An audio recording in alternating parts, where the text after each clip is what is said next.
is the Philippines solving its healthcare issues through innovation? How are healthcare workers being upskilled to keep up with these technological advancements? And are we putting too much premium on technology? I'm Patricia Mirasol, a multimedia producer at BusinessWorld. In this episode, I discuss robotics, artificial intelligence, and electronic medical records with Dr. Gerardo D. Legaspi, the medical director of the University of the Philippines Philippine General Hospital. Thank you for taking the time for this interview, Dr. Legaspi. How about we start the ball rolling by talking about the top healthcare issues in the Philippines and how we are solving them, including through the use of technology. I think if you want to look at the top health issues, disease-wise, still go by the cause of mortality, cause of death. So, number one is still heart. Number two is cancer already. Number three is neurologic diseases, stroke. And number four will be the communicable diseases, infection.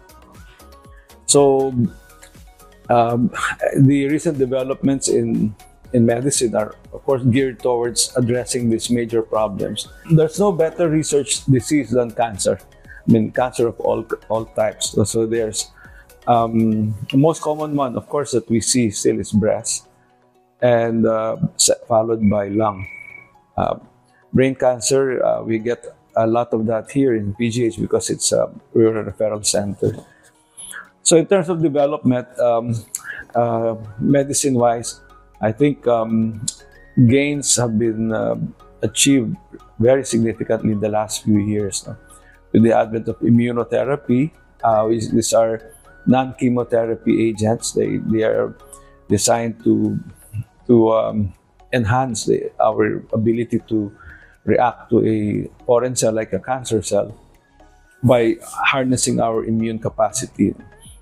Number two, I think aside from the usual chemotherapy is the use of called killer T cells or antibodies that have been designed to attack cancer cells, and also antibodies that are programmed to attack cancer cells.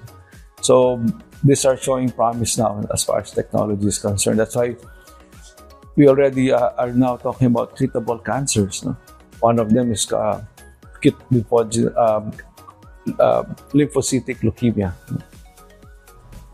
The other one will be some of the brain tumors already treatable, medulloblastomas in children, and also gynecologic malignancies are now being treated more successfully, even lung cancer. So as far as equipment is concerned, of course, in the operating theater, a lot of these are being used now. Here in PGH, we started it in 2019. Probably only the second center to do that, but in a more complete manner, robotic surgery.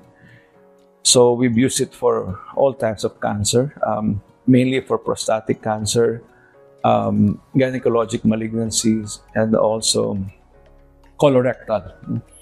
And then from 2019, we branched out to other types of surgeries with robotics because it gives the patient a more comfort after surgery because it's very minimally invasive. So, and it's proving to be safer also because the field is magnified many times over and the light is already exactly where you're working at, unlike conventional light in the OR that comes from overhead. So that's really revolutionized the way we do things, and I think in the future everything will be robotic. If people can make it, if companies can make it more affordable. So the other technology in cancer will be fluorescence. So there are dyes that you can now give to a patient before surgery, and then when you open up a patient, either brain or breast or intestine or uterus or ovaries, you shine a special light, so the filtered light, and the tumor will glow and you know exactly where it is. So these things are now all available here in PGH. Another one is intraoperative radiotherapy, which again PGH has, probably one of only two, being the most complete from head to toe. This is a device that emits radiation, but in a very concentrated form and confined to that area where the implant, the probe is. No? So let's say patient with a breast cancer, early breast cancer, who will eventually need radiotherapy. After removing the tumor, this radiation can be done during surgery, and that eliminates the need to come back for 20 days after the surgery. No? So one time lang. Patient doesn't have to come back for the rest of the treatment. For brain tumors also, no? We remove a tumor, metastatic tumor, a tumor spread from somewhere else, from some lung, some primary cancer elsewhere. We take out the tumor, we put in the radiation during surgery, and that's it. They don't have to come back for radiation anymore. So these are all designed to, one, increase efficiency, and two, increase effectivity, and three, increase patient comfort. And that's also something that very few hospitals do, that we do here also. It's called hyperthermic intraperitoneal chemotherapy, or HIPEC. So after removing a tumor that has spread, let's say in the pelvis or in the abdomen, they put in chemotherapy right in the site of surgery. There's a special machine that does that, and it's supposed to help control the growth and the spread of the tumor. Of course, it will not cure the patient, but it will delay progression. Even the diagnostic part, technology has also improved that. We are going to PET CT scan screening. So we just installed our PET CT scan. The first government-bought PET CT scan, because the one in Kidney Institute is PPP. So this is the first one, and we are developing a protocol that will screen breast lesions, maybe detect them earlier than a mammogram will. So even that is evolving already. Yeah. So you don't have to scan the whole body, just scan the breast or the abdomen, depending on which organ you want to check. Wow, that's a lot of improvements. Will technology also improve the doctor-patient ratio? Because according to the World Bank, the health technology we now have could free up doctors to spend more time with their patients. There are a lot of things that eat up the time of doctors for patients. One is the EMR. So we have done a study. Our residents spend 49% of their patient time typing the information that they get. So we are partnering with the AIM to develop a local speech-to-text program, because a lot of them are English, no? Drago, that may mga available na Taglish.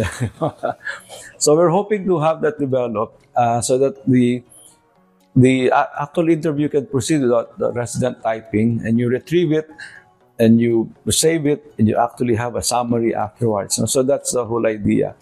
So that's a kind of AI we want to use for patient care. No? The other one is, of course, sometimes you don't want a machine to decide for you, but sometimes, let's say in the thousands of x-rays that you get, AI can tell you, okay, this one you can read tomorrow, this one you have to read today. So that's one thing. Say all the normal x-rays, just read them tomorrow. But those that seem to be important, like cancer or pneumonia, read them today. So the doctor will still read it. No, we don't want them to read the x-ray, or not yet. So actually, for me, what will change patient-doctor ratio is telehealth. Imagine if I'm here and if I can instruct 10 other doctors from all over the country on how to operate on the brain. I'm a neurosurgeon, so imagine how much extension I can have. So I think telehealth, if properly used and organized, it will solve some of the patient-doctor ratio problems that we have. We're doing that. We have we have a program that we're piloting now. Batanes is a geographically isolated and disadvantaged area. They have a surgeon but no neurosurgeon. But still, because it's a community, they have patients who have stroke and who suffer brain injury. They have a CT scan, they see what the problem is, but they can't do anything. So we are now, we have what become an outcome-based neurosurgical emergency training, that they send their doctor here, gets immersed with us for months, or 6 months at a time, and does the basic life-saving neurosurgical procedures and go back there. But he cannot operate without us online. So Wow. he will present the case to us, show the CT scan, and we will guide him through the surgery, to the decision making, and maybe even after that, the aftercare. And why is that possible? Because of Starlink. Dati walang internet kasi you have to run the cable across the sea, di ba? Because of Starlink, they have better connection now. Yeah. So we hope, if that becomes successful and safe for patients, and imagine what we can do in other specialties. So actually, we have a glass that with a camera, and the glass has a screen inside, and we're piloting that also as a device for telehealth. So it shows the surgeon on one end what the surgeon, let's say in Batanes, is seeing, and the surgeon can actually talk to and if has something to demonstrate, the surgeon in Batanes will see it in a small screen here in the glass. So it's real time, no? So I think the future will be robotic surgery. You put that robot there, and if you have a very nice fiber optic connection that's almost one-to-one actuation, then you can. Now, these are the future I think we can probably look at. And how is the PGH upskilling its workers to keep up with all these technologies, like the glasses, the robotics, and so on? Of course, we have a very strong research program. So that's why we do research, is to see what works for us and benchmark it against the world. Because when you do research, you have to see what everybody else is doing, right? Number two, we have simulation labs now in partnership with the College of Medicine, Advanced Surgical Simulation Lab. Number three, of course, we partner with experts. So they come here. They share their talents. Our graduates who are experts abroad come here 1 week at a time. That's why we equip PGH now with the most advanced equipment, because we want them to do what they do anywhere in the world here, so that eventually people will come here to learn, like robotic surgery. We're buying another robot, so we'll have 2, hoping that we'll be the training center for the whole country for robotic surgery. Because we're a teaching hospital, we have to make sure that our graduates have the best training, and we took that hedge. We hedged in 2019 on what next step PGH should go into. I think robotics is the next step. In fact, we have another robot already in place called the Locomat. It is for rehab therapy. If you have a problem walking, if you're paraplegic or very weak legs, this robot can actually walk you and make you feel the sensation of walking again. Support your body, hold you up, and then the legs will move for you. I wonder, where does all the funding for these come from? 2 ways. One, in the General Appropriations Act, every year, the budget that the government gives us, they give us a basic budget for operations and for personnel and for supplies and medicines and everything related to patient care.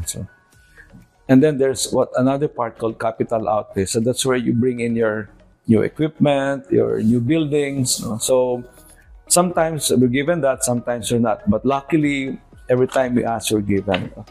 So this robot, the first one we bought was actually from our savings. So we bought it from savings of a big budget outlay for equipment that we were because of the bidding process, we're able to save a certain amount, and we put that together, and it was big enough to buy a robot. The second one, we're buying with our income. Yeah, so that's all from running the hospital, collecting from PhilHealth. Our pay hospital also is earning, so we put that together and buy all of this. If we don't have money and we have to buy an equipment that we think is very important, we go to our government, our friendly senators and congressmen, and make a case, no? Like there's one, high frequency focused ultrasound. And PJ is the only one with that. No? So this is a machine that focuses 1,000 beams of ultrasound into a 4 millimeter target in the brain that will eliminate Parkinsonism, tremors of Parkinsonism, or the abnormal movement, this is called dystonia of this. We have a very unique Filipino disease called lubag. You know, it's found only in Panay Island. X-linked dystonia, Parkinsonism. So we're able to remove these contortions of the body, the distorted movement with that. It's magical if you see it. I can believe you when you say the recovery is magical, because I attended an event by the Department of Science and Technology last year, and one of the scientists was talking about an aswang gene. Yeah, so mostly in males in Rojas City, in Panay Island. So I just stood up in the Senate and told them, you know, there's this very unique, only in the Philippines found, from Panay Island, and they're going all over the world for treatment. They're in Lubeck, in Germany, they're in Massachusetts, they're in Taiwan. We should be treating these patients here. So they gave me 140 million. It's like being in prison inside this contorted body, and suddenly you're able to water your garden again. I find it amazing that it's possible to treat that disease now. Anyway, I'd like to circle back to the EMR, since you said that 49% of the doctor's time is spent working on records. Is there interoperability among the EMRs of departments now? It's a hospital-wide EMR already. So, because it's new also, you have to change the behavior of people. How do you elicit change within the organization? I mean, how do you get their buy-in? First, I think you have to recognize them. Recognize what they do best, and then you support that. And then make sure you support whatever you ask from them. Because it's difficult to make people follow.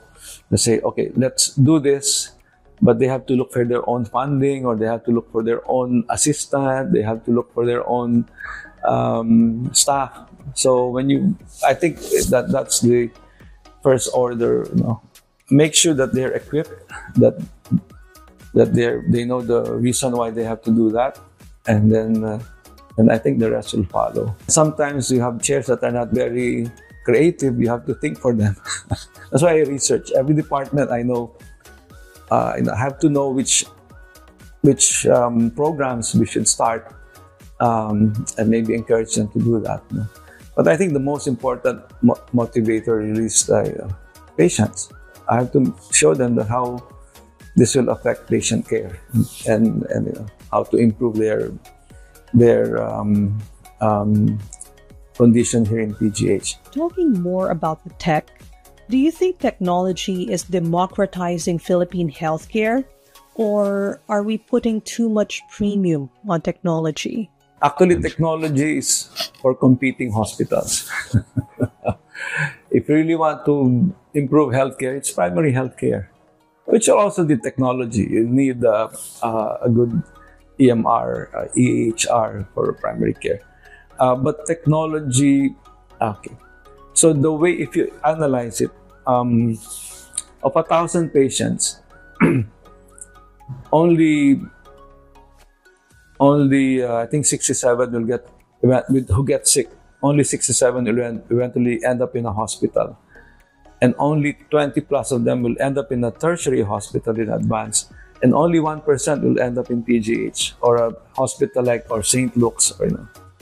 because of the hierarchy of need. No? So the technology is in that 1 or 2%, and that's hundreds of millions. But still, it's something that you have to provide, because each life needs a fair chance of being addressed, to problems addressed. No? So the technology also is there to make us learn, what next thing we can do to maybe even the next time around make it a cheaper treatment. So sometimes the developments will have to be expensive first, and then you find a way to make it less expensive after a while. Our take is that technology of this nature should not only be available to those who can afford it. That's why you look at the DH hospitals, they're all upgrading also technology-wise. So SPMC, Southern Philippines Medical Center, is also buying a robot because of our experience here. No? Cotabato Regional Medical Center and Baguio General Hospital are buying the intraoperative radiotherapy because, again, of our. So that's the role that we put on ourselves. So we test this technology and tell and share with others our experience to see if it's really worth buying. So at least for government hospitals, your base is very big. Like our PET CT scan will serve a lot of patients compared to, let's say, the PET CT scan in private hospitals. So, but if you really want to improve healthcare, primary, it's in the primary healthcare. There was one talk by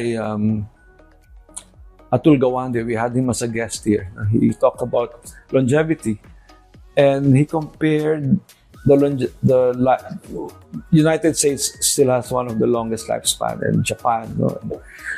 But he compared the longevity of people in Costa Rica, in